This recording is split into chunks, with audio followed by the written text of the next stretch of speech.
Now, predicting an election 5 years out is a fool's errand, so I'm a fool. So here we go with a bit of political tomfoolery. Give you my prognostications for the next Westminster election in the United Kingdom, presuming it won't be held till 2029. Of course, it's in the gift of the First Lord of the Treasury to call it early. And in recent years, that's happened in 2019, in 2017. It's actually rarely gone the full 5 years. The conventional wisdom is if things are going quite well after 4 years, go after 4 years. Don't leave it into fifth in case things start to go wrong.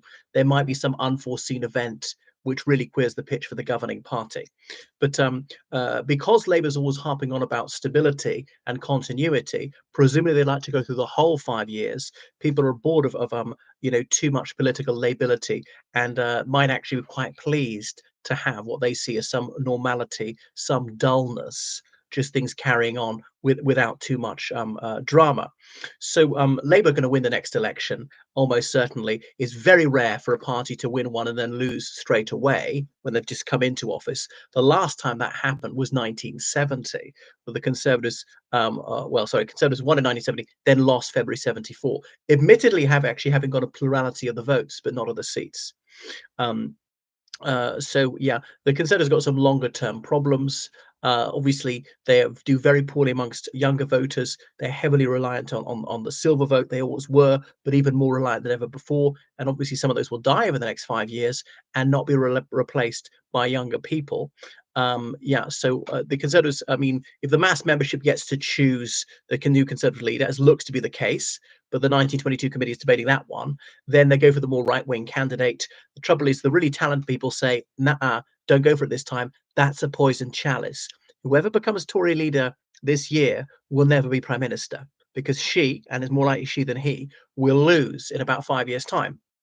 And as party leader, you've got one shot at this as a Conservative. If you lose, you're out. The last Conservative leader to lose an election and be allowed to stay on was Edward Heath in 1966. Admitted he got his party back into government in 1970, lost February 74, lost October 74, and then ousted in January 1975. The lesson the Conservative Party learned from that one is if your leader is a loser, then boot him out. So that's why some people say the time is not ripe. I'll wait my chance later. But a whole generation of Conservative politicians may think they can be prime minister. It may well pass them by. You know, Priti Patel, if she goes for it, Kemi Badenoch, Suella Braverman, who else in the running? Tom Tugendhat. I can't think. Even Jeremy Hunt. Probably none of them will be prime minister. It might be not this leader who's elected now, nor even the next one after that. Remember the 97 to 2010 cycle, going through a few leaders. So Labour, as I say, will disappoint, but they set the bar quite low, so that they'll improve. But I think they'll actually increase their vote share slightly to 36%. Partly the Gaza issue won't be a problem for them. These independent Gaza candidates are probably not going to be there. Now they'll go further on the green stuff, which will mean there's less ecology for the Greens to argue about, but the Greens will be the main far left opposition. The Workers' Party of Britain, I think, is moribund, probably never get a seat.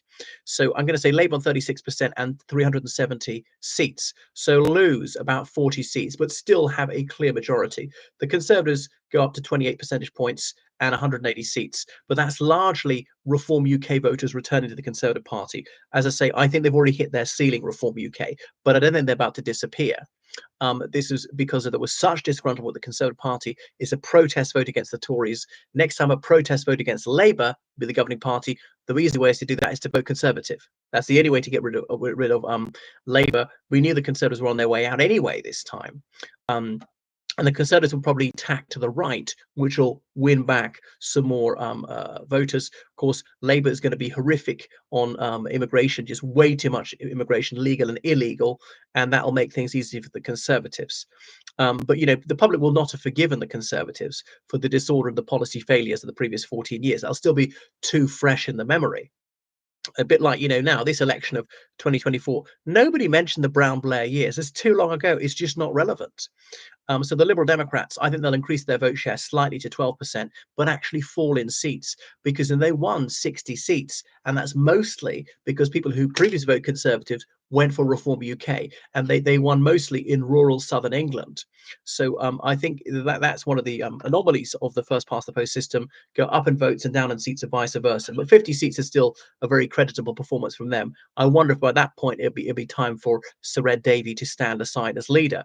It'd be no spring chicken. Okay, so Reform United Kingdom, I think they're going to fall down to 8% of the vote, but still noticeable, not tiny, and probably lose all their seats except Clacton upon Sea, or Clacton on Sea rather, Nigel Farage's bailiwick. I really don't see how they're going to expand their vote because dissatisfaction with the Conservative is at its height. And again, they rely mostly on older voters, things like that. So because 36% of those who voted Reform UK said if Reform UK hadn't stood, they would vote Conservative. There might be less money for the Reform UK. I know there's been a burst of enthusiasm, more people joining, but I think that will wane. These were often sort of political virgins who are not that committed.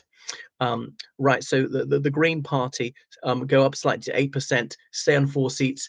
Is difficult for them to capture more seats. The seats where that they come second, they're mostly fairly safe Labour seats. And as I say, Labour I think is going to go up, and partly Labour will steal their clothes by going further with electric vehicles, going further with public transport and renewable energy. There'll be less to complain about.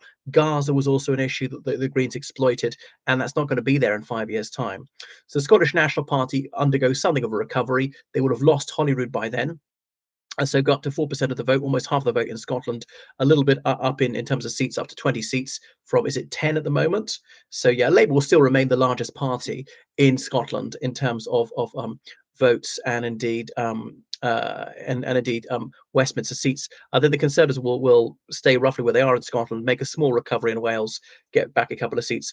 Plaid Cymru, 1% of the vote overall, so a significant increase in Wales. People who are disaffected from Labour voting for them, advancing to 6 seats. Ulster Unionist Party retain their 1 seat. Northern Ireland, I don't see a big change in the picture there. The DUP on 6 members of Parliament, Sinn Féin on having 8 members of the Parliament they always refuse to attend. The Social Democratic Labour Party retaining 2 constituencies, and the Alliance Party of Northern Ireland retaining 2 constituencies. The Nationalist vote will probably go up again slightly. So no major changes. So I think Labour are fairly safe. I expect Keir will complete this 5-year term. Will he lead him into a second-year term? Possibly. He'll be 67 then. But he's fighting fit as a vegetarian. He scarcely drinks. I don't think he's ever smoked, and he's not overweight or anything. Somewhat stressful job. But would he then hand over about halfway through the next term? I think probably the best thing for Labour if he did. Or he could step down shortly before the 2029 election, a new leader with a honeymoon, lead them into that election. That might look good for them. So that's why it's a racing certainty that Labour is going to win next time, but by not quite so much. Now, the big wildcard factors is who is the Conservative leader. Is she, or possibly he, someone who's going to be effective, who's going to get the public to be somewhat forgiving of the Conservative record, to win over more swing voters?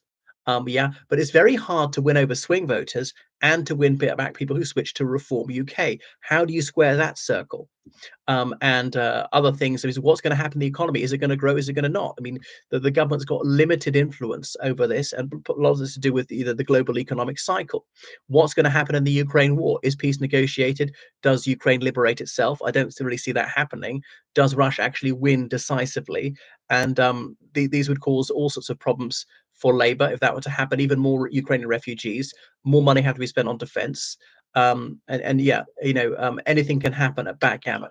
So, what do you think of my prognostications? It'd be fascinating to see how right, or indeed how very wrong they are 5 years hence. Right, goodbye, everybody.